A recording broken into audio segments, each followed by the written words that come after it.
దంపతుల మధ్య ప్రేమ ఉంటే ఆర్థిక ఇబ్బందులు కావండి.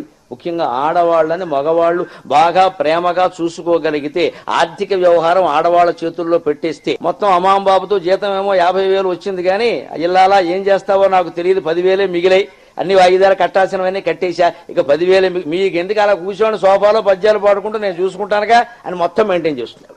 అంత తెలివితేటలు ఉన్నాయి. ఎందుకంటే మృచ్ఛకటిక నాటకంలో శూద్రకుడు చెబుతాడు స్త్రీల తెలివితేటల గురించి. మగాడు పండితుడు కావాలంటే 100 శాస్త్రాలు చదవాలి, కానీ స్త్రీల అదృష్టం ఏమిటంటే ఏమీ చదవకుండా బ్రహ్మదేవుడు వాళ్ళకి పుట్టుకతోనే బ్రహ్మాండమైన తెలివితేటలన్నీ ఇచ్చేసాడు. ఎందుకంటే ప్రసవం భరించాలి, భయంకరమైన బాధ అది, అనుభవించిన వాళ్ళకి తెలుస్తుంది, మాకేం తెలుస్తుంది, అవి తట్టుకున్నారు వాళ్ళు, అంతకంటే కష్టమే ఉండదండి అనుకుంటారు. కానీ అందుకే ఆ తెలివితేటలు, ఆ ఓర్పు సహనం భగవంతుడు స్త్రీకి సహజంగా ఇచ్చాడు. శూద్రకుడు మృచ్ఛకటిక నాటకంలో చెబుతాడు, వాడు బుద్ధి సూక్ష్మత పెట్టి ఆలోచిస్తే వెంటనే పరిష్కారం దొరుకుతుంది. బుద్ధిశ్చాపి చతుర్గుణ అన్నారు, మగవాళ్ళకంటే ఆడవాళ్ళకి 4 రెట్లు తెలివి ఎక్కువ ఉంటుందట.